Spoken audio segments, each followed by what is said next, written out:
Welcome to the Evening Review. My name is Sukhane Tlhache, and joining us in studio is geologist Matt Totten, who has provided advice to the Save the Unique Lifestyle of the Kavango interest group. Now, as you would know, this group is opposed to current exploration activities taking place in the Kavango East and West regions by oil and gas exploration firm Recon. Before we go into that interview, we'll go for a short break.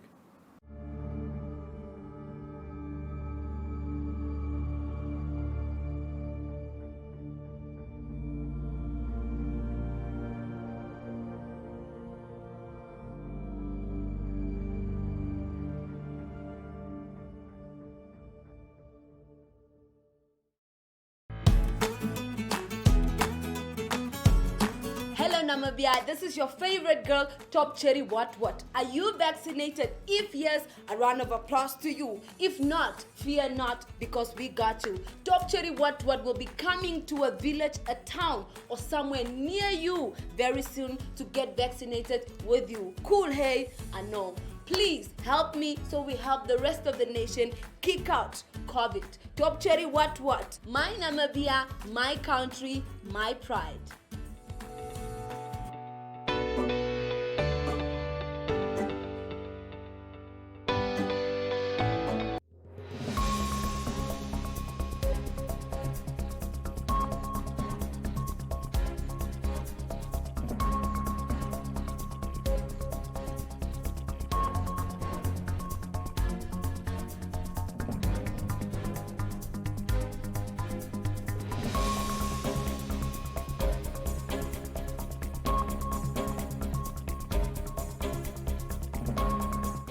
Welcome to the Evening Review. Thank you. Thanks for having me. Of late, we've seen lawmakers question the conduct of Recon as well as relevant stakeholders, NAMCOR, the Ministry of Environment, the Ministry of Mines, as role in what is happening currently in the Kavango East and West regions. Now, with this exploration currently ongoing, and because it's also just at its infancy, what are the potential threats emanating from activities such as this? Well, the potential downside to environment, to local communities, to the entire Okavango River basin, so not just the Kavango region, but the entire catchment area that eventually drains into the Okavango Delta in Botswana, I think are quite great. And the issue and what a lot of people are concerned with is the full scope of the project is not being taken into account. So the government is approving drilling and then seismic, or I should say stratigraphic and exploration drilling first and then seismic. But what people are really concerned about is if a commercial discovery were to be found, does it make sense in terms of Namibia's water resources? The amount of water you would have to use, whether conventional or unconventional, it's still a massive, massive amount of water that has to be sacrificed from agriculture and to the people that live in the Kavango to drill wells. And then the impact to polluting that water that can pollute the groundwater in the Kavango, that can make its way into the Okavango River and then ultimately pollute the delta. And then the massive amount of infrastructure that you basically have to cut down Kavango forest to make way for, tens and then hundreds and then thousands and then potentially even, over 10,000 rigs if it becomes an unconventional project in the future.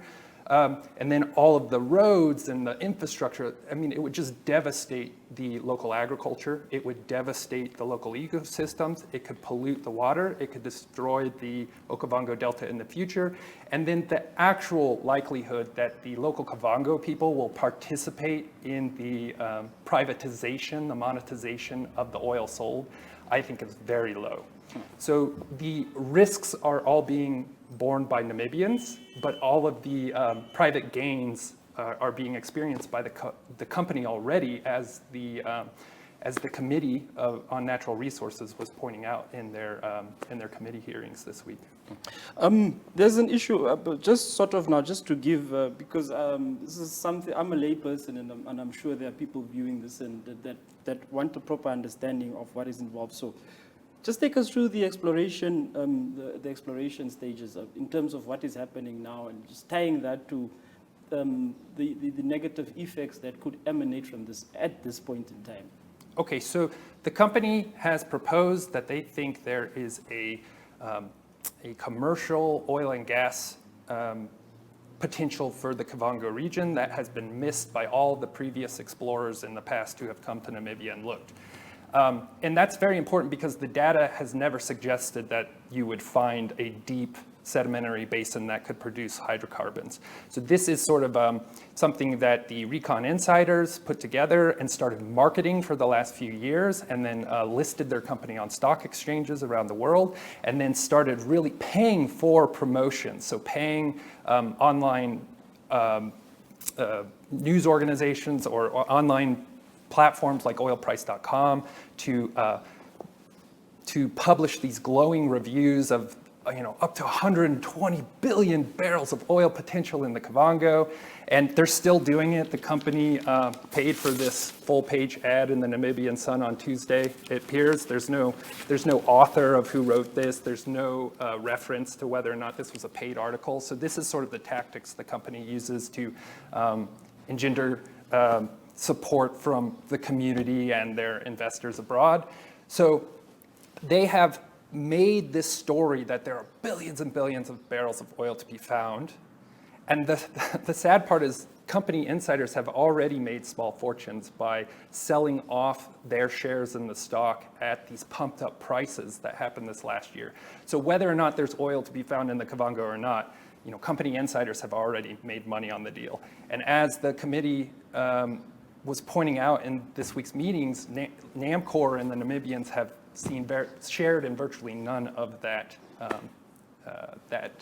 speculation. Yeah. So I guess what I'm trying to point out is that the Namibia is taking on all the risks, and the company is going to, or the company insiders are going to profit either way, whether or not some environmental damage happens, social impacts happen, whether or not there's oil and gas there in the first place. So that's a very important point to note.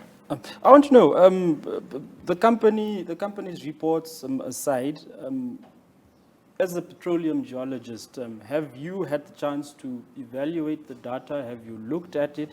And if so, what is your assessment, and what are you basing your thoughts on the resource? Yeah, so I've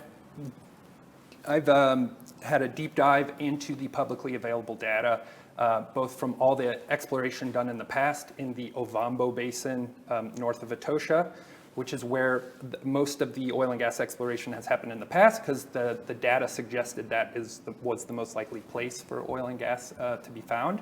And then all of the data that has been publicly available by the company. And what's funny is every time the company releases actual data from their well, their stock price starts falling, goes into free fall again. So it's just that's a good marker that every time they actually share actual data, their story of riches falls apart and investors lose confidence in the project. And we've seen that on and on. No, but share price issues aside, I'm looking. Yeah. I'm based on geological findings. Yeah. So my technical assessment, looking at all the Ovambo Basin data, and a lot of that data, there is gravity and magnetic remote sensing data over the Kavango region as well.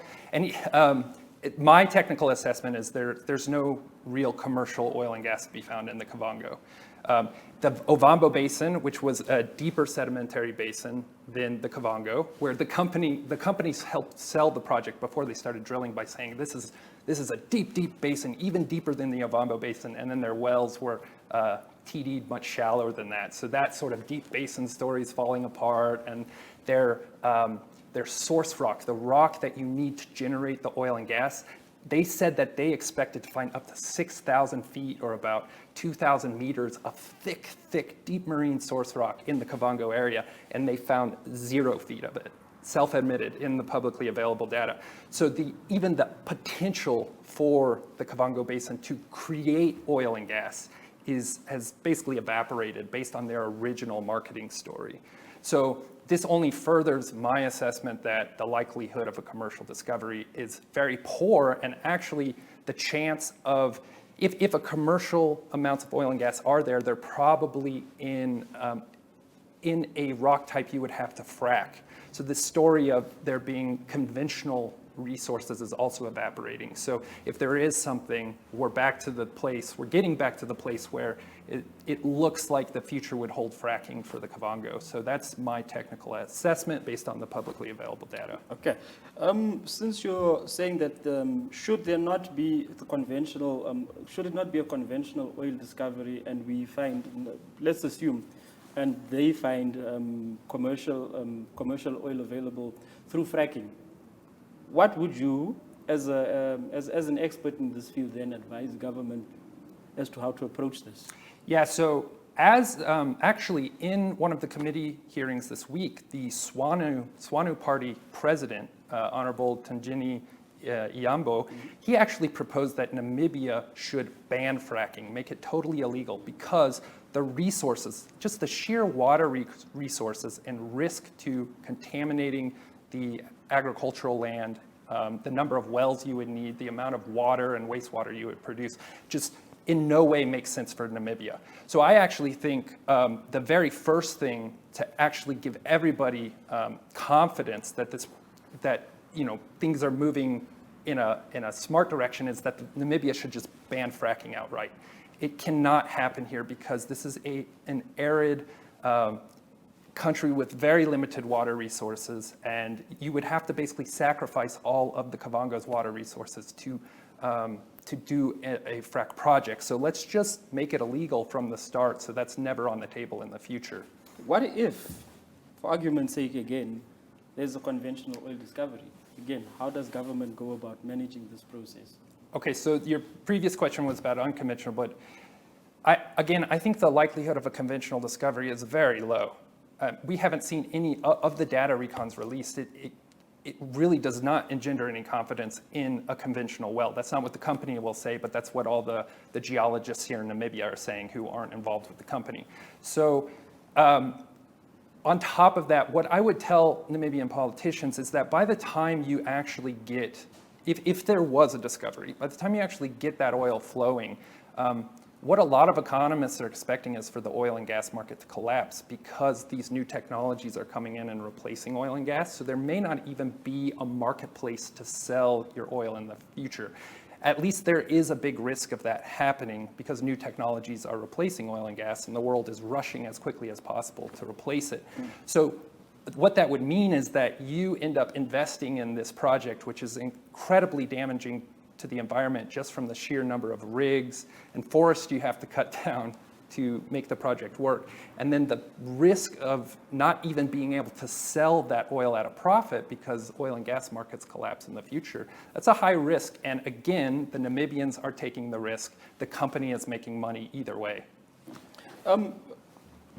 If one has to look at the history of mining in Namibia, there has been success cases, particularly if one now looks at first onshore and now offshore diamond mining and the contributions this has had on the Namibian economy.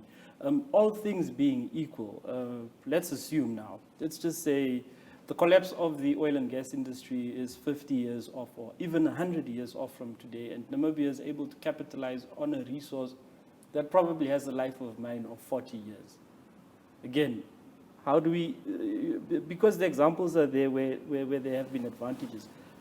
As a policymaker, and you're being roped in by government and you're being told to manage this, first, or just the first thing that comes off your mind. Okay, well, first of all, I think the projection that the oil and gas collapse is happening in a 50 to 100 year time span is just not what the data shows. We're seeing the collapse of that industry yearly because these new technologies every year are cutting into the fossil fuel market share by global percentages every year. And of course, these things are getting pushed by the global, the governments around the world because we know we have to change our energy system if we want to prevent catastrophic changes in the climate. That Namibia obviously would be one of the worst hit places in the world if we continue going as we are. So first of all, I don't think that projection of 50 to 100 years No, it's just an assumption. But I think it's a bad assumption, and we shouldn't really consider it because Namibia stands to actually invest in new technologies where for actually not small investments compared to other places in the world, because this country gets so much sunlight.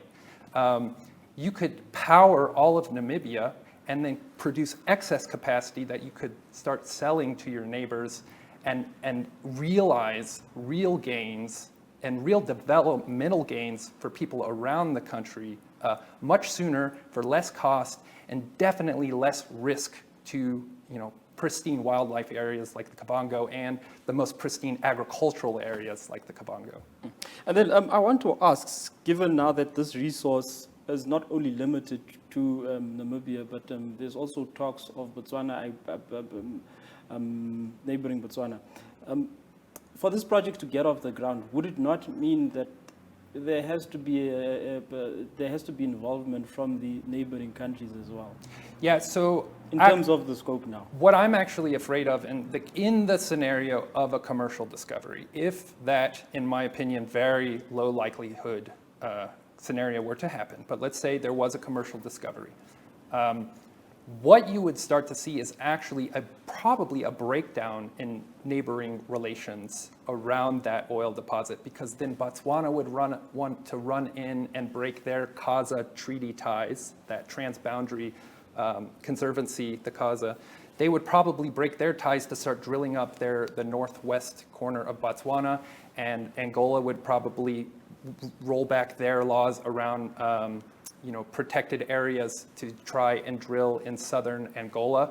So you would actually see maybe a breakdown in cooperation, because everybody wants to get in and drill for the resource to profit from that. So I'm actually most worried about the breakdown in communication that could happen in the case of a commercial discovery, which again, the local Namibians and Angolans and Botswana people are taking the risk for, not this company.